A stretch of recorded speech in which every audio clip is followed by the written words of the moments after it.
자, 대통령 선거의 기준, 여러분은 누구를 뽑을지 결정하셨나요? 저는 개인적으로 지난 대선 투표는 부동산을 메인 기준으로 투표를 했다면 이번 대선은 대국민 통합의 관점에서 소거법으로 후보를 지워나가면서 투표를 결정했습니다. 물론 어디까지나 지극히 주관적인 저만의 생각이자 저만의 기준으로 틀린 것이 아니라 다른 것이다. 서로 다른 생각을 존중하고 이해하며 함께 고민하고 토론할 수 있는 시간이 되었으면 합니다.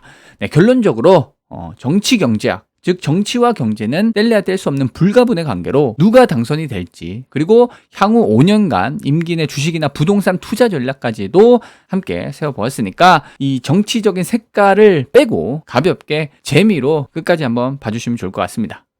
자, 단순하게 복잡함을 이긴다. 이 윤석열 손바닥의 왕자, 그리고 장모님 요양원 부정수급 사건, 저는 이 두 가지만 보고 손절 투표를 하지 않았습니다. 물론 이번 내란 사태가 일어날지 누가 어떻게 알았겠습니까? 만약 이번 내란 사태를 문제 삼으며 국민의힘 김문수 후보를 뽑으면 안 된다 주장을 한다면 윤석열 뽑은 사람에게도 책임이 있다. 즉 투표한 국민의 절반을 탓한다면 이는 곧 대한민국의 분열을 뜻하겠죠. 물론 정치라는 게 이 이해관계에 따라서 나의 이권과 반대되는 의견, 반대되는 사람을 전략적으로 공격할 수도 있겠지만 저는 이런 정치, 경제, 사회 곳곳에서 이런 세대 간의 분열이 너무 불편하더라고요. 그래서 저는 이번 대통령 선거의 투표 기준으로 대국민 화합의 관점에서 살펴보려 합니다.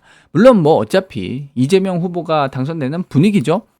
과거 문재인 대통령은 나름 청렴한 축에 속하는 대통령이었고 나름 국민을 위한 진정성이 느껴졌지만 너무 급진적이었죠. 최저시급도 막 10,000원 이상으로 올리고 여자 경찰 공무원도 막 필요 이상으로 많이 뽑고 여가부에 너무 급진적이었죠. 그래서 말도 많고 탈도 많았는데 상대적으로 이재명 후보는 보다 합리적인 중도적 성향을 보이는 듯 하지만 여전히 급진적인 부분이 없지 않아 보입니다. 반대로 이준석 후보는 보다 더 합리적이고 정책적으로도 상당히 현실적이고 중립적인 듯 하지만 이번 1차 토론회에서는 이 호텔 경제학에 꽂혀서 이재명 후보를 좀 과소평가했는지 또는 토론하면 내가 무조건 이긴다 이런 마인드였는지 다소 말꼬리 잡는 것처럼 느껴지기도 했었습니다. 이 이재명 후보의 공약에 어떻게가 빠져있다라는 점은 충분히 공감하나 이 실효성을 검증하는 건설적인 토론을 하기에는 시간이 부족해서 그런지 너무 공격적으로 질문을 하니까 한마디로 딱 우문현답이라고 할까요? 이재명 후보의 여유 있는 답변에 오히려 이준석 후보가 적잖이 당황하는 모습처럼 보였습니다. 하지만 개인적으로 이런 토론의 결과를 떠나서 나와 의견이 다른, 물론 다른 수준이 아니라 상당히 틀린 주장을 하는 포퓰리즘의 염증을 느꼈다면 충분히 공감하지만 그럼에도 이런 토론의 장에서 상대 후보를 존중하지 않는 태도, 나와 다른 의견에 대해 무시하는 태도가 이 세대 간의 화합에 있어서 방해가 되지 않을까 싶어서 패스. 권영국 후보는 사회 취약계층과 노동자의 인권을 생각하는 진정성은 느껴지지만 성장 없는 분배, 무엇보다 미국한테 자존심 부렸다가는 우크라이나 꼴 날 수 있으니까 패스. 그래서 저는 개인적으로 김문수 후보가 다소 말할 때 답답한 부분이 있지만 노동운동가 출신으로 자산상으로도 비교적 청렴한 듯하고 문재인 전 대통령보다도 검소한 것 같아요. 그리고 경기도지사 때 평택에 삼성 반도체 단지를 조성하고 GTX까지 연결하는 사업을 진행하면서 별다른 사법 리스크도 없었다는 점을 미루어 그나마 손절할 이유가 가장 없다는 게 저의 결론입니다. 무엇보다 토론할 때 다들 자기 말하기 바쁜데 상대방의 말을 아이 컨택 하면서 경청하는 태도가 상당히 인상적이었습니다. 그러나 어차피 이재명 후보가 당선이 될 것 같은데 단순하게 복잡함을 이긴다. 정책적으로 AI가 어쩌고 다른 건 다 비슷비슷해서 그냥 독인 객긴이고, 자, 김문수 후보의 원전이냐 이재명 후보의 풍력이냐 이 기준으로 한번 살펴보겠습니다.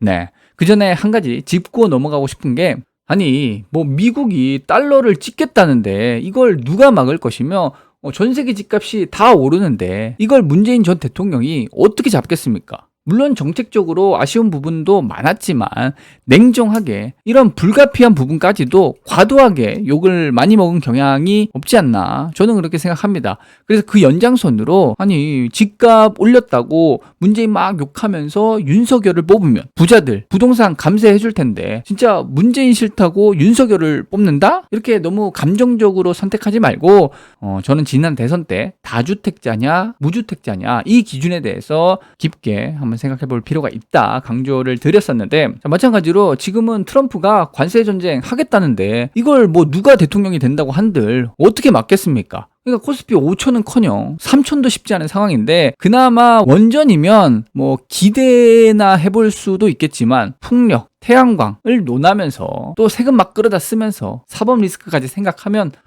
아찔하죠. 뭐 공직선거법 위반은 또 억울하다 해도 대장동이나 백현동 머리 아픈데, 이재명 후보가 당선이 되면 국민 화합은커녕 정치, 경제, 외교적으로도 수많은 분쟁이 또 예상됩니다. 물론 사실 지금 누가 대통령이 돼도 저성장 시대, 게다가 인구구조 특성상 정말 쉽지 않은 상황 아닙니까? 어쩌면 이미 대한민국의 전성기를 지나고 있을 수도 있겠다. 일본의 잃어버린 30년의 전철을 밟을 수도 있지 않을까. 물론 아닐 수도 있지만 대비해서 나쁠 건 없잖아요. 따라서 저는 뭐 주식이면 부동산까지도 최소한 지금보다는 더 싸게 살 수 있는 기회가 올 것이다. 그래서 현금 비중을 높여두고 있는데, 바닥인 줄 알았는데 지하실 밑에 땅굴까지, 누군가에게 공포가 누군가에게 기회다. 그 확신의 순간을 기다릴 생각입니다. 물론 투자에, 나아가 인생에 정답이 어디 있겠습니까?